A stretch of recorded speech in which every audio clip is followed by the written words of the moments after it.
Imagine you're standing on a street corner in the East End of Glasgow in 1984. The city feels like it's being slowly hollowed out from the inside. This was the era of the Iron Lady, Margaret Thatcher, and in places like Glasgow, the impact was visceral. The massive shipyards that once defined the skyline were rusting into the Clyde, the steel mills were shutting their gates, and the sense of industrial pride that had held the city together for a century was evaporating.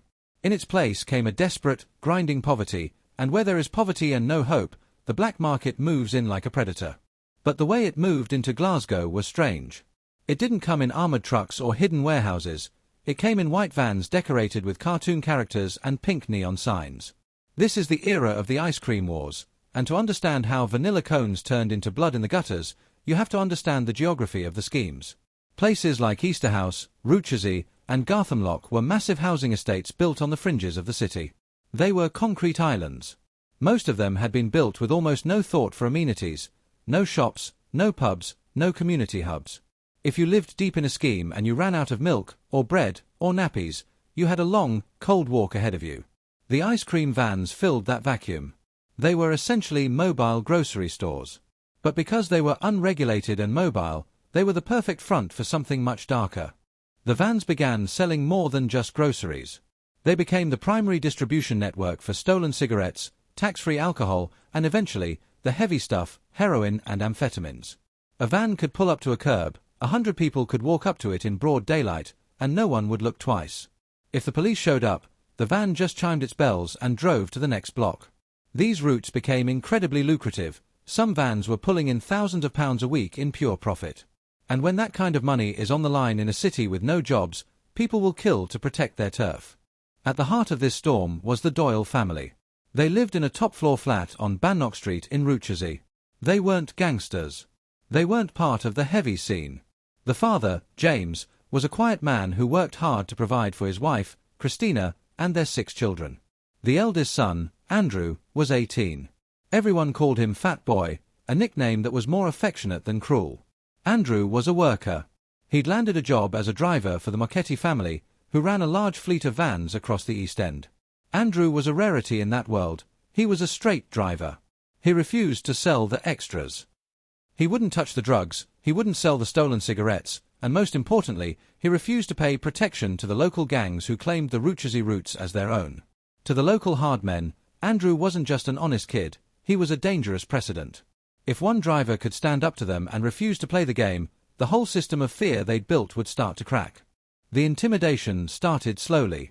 First, it was the tailing, black cars with tinted windows following Andrew's van through the narrow streets of the schemes, staying just far enough back to be a threat. Then came the physical violence. At one stop, a group of men jumped out and smashed every window in his van with iron bars while he was still inside, shielding his face from the flying glass.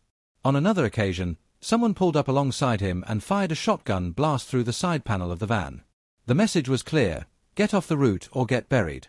Andrew's family was terrified. His mother, Christina, begged him to quit. She could feel the atmosphere in the schemes curdling. But Andrew was 18, and he had that stubborn, youthful pride that refuses to be bullied.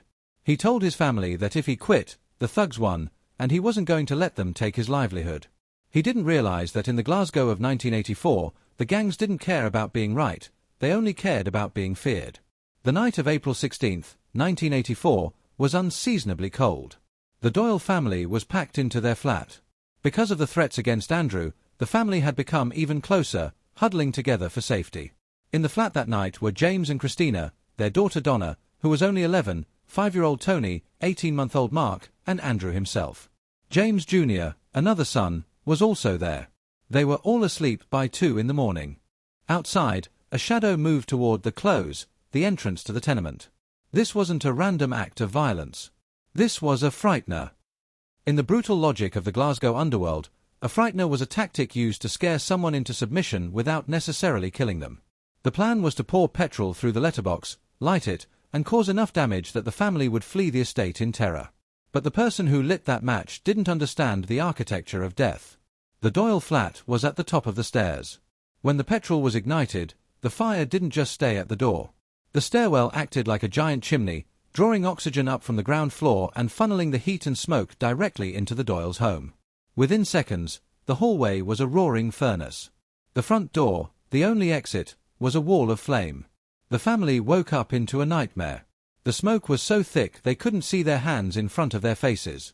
James Sr. tried to get the children out, but the heat was so intense it was melting the fixtures on the walls. Neighbors outside described a scene of absolute horror. They could hear the screams from the top floor and saw the orange glow pulsating behind the curtains. People were running out with blankets, screaming for the family to jump, but the height was too great and the smoke was too fast. 5 members of the family died almost instantly: James, Andrew, Donna, Tony, and baby Mark. James Jr. managed to jump or was pushed out of a window, but his injuries were so severe that he died later in the hospital. Christina was the only one who survived the physical fire, but she was left to wander a world where her entire life had been erased in the space of 10 minutes. The city of Glasgow woke up the next morning to a collective sense of shame and fury. This wasn't just another gangland hit, this was the slaughter of a family, including a baby and young children. The pressure on the Strathclyde police was unlike anything they had ever felt.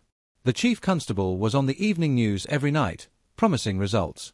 They formed the serious Chimes Squad, a task force specifically designed to break the ice cream gangs. They conducted hundreds of raids, but the gangs were tight-lipped. No one wanted to be the grass who took down a powerful boss. Under immense pressure to find a scapegoat, the police turned their eyes toward Thomas T.C. Campbell and Joe Steele. Campbell was a known heavy in the East End, a man who had been involved in the turf wars and wasn't afraid of a fight. Joe Steele was his younger associate. They were arrested and charged with the murders. The trial was a circus. The prosecution's case rested almost entirely on 2 pieces of evidence that would later be revealed as total fabrications. The first was the testimony of William Love, a petty criminal who claimed he'd overheard Campbell and Steele planning the fire in a pub called the Chimneys. The second was a confession that police claimed Campbell made in the back of a patrol car, where he supposedly said the fire was only meant to be a frightener. Campbell and Steele screamed from the dock that they were being framed. They pointed out that William Love was a known liar who was facing his own prison time and had made a deal with the police to save his own skin. They argued that the confession was a complete invention, verbals planted by detectives desperate for a conviction. But the jury, haunted by the images of the dead Doyle children, wanted someone to pay. In 1984, Campbell and Steele were sentenced to life in prison. The next 20 years were a slow-motion war between 2 men and the Scottish legal system. Joe Steele refused to be a quiet prisoner. He escaped from prison multiple times, but he never went into hiding. Each time he escaped, he did something public to scream his innocence. He once glued himself to the gates of Buckingham Palace. He climbed a 150-foot crane in the middle of Glasgow and sat there for days in the wind and rain with a banner that read, "I am innocent." He wasn't a fugitive, he was a protester. T.C. Campbell took a different route. He went on hunger strikes that brought him to the threshold of death, his body withering away until he looked like a ghost. He spent his years in the prison library, teaching himself the law, filing appeal after appeal, refusing to accept the label of a child killer. The cracks in the case finally became too big to ignore in the late 90s. A journalist named Douglas Skelton and a researcher named Lisa Brown-Lai began to systematically dismantle the prosecution's case. They found William Love, who had been living in hiding. Overcome by guilt, Love finally admitted that he had lied. He told them the police had threatened him and coached him on exactly what to say to put Campbell and Steele away. Furthermore, new forensic linguistics experts looked at the confession and proved that it was almost certainly a forgery, written in a style that Campbell never used. In 2004, the Court of Criminal Appeal finally quashed the convictions. After 2 decades behind bars for a crime they didn't commit, Campbell and Steele walked out of the court into the Glasgow sunlight. They were old men now, their lives stolen by a system that preferred a quick answer to a true one. But as the cameras flashed and the crowds cheered, there was a dark shadow over the victory. Because if Campbell and Steele didn't do it, who did? The reality is that the person or people who poured the petrol through the Doyle's letterbox that night in 1984 walked free. They watched the trials, they watched the appeals, and they grew old in peace while a family lay in the ground and 2 innocent men sat in cells. The Glasgow ice cream wars ended not with a bang, but with a cold, lingering silence. It remains the most horrific example of how greed and a look-the-other-way culture can escalate into catastrophe.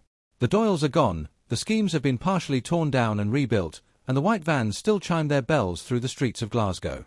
But for those who lived through it, that sound will never just be about ice cream. It will always be the sound of a city that lost its way.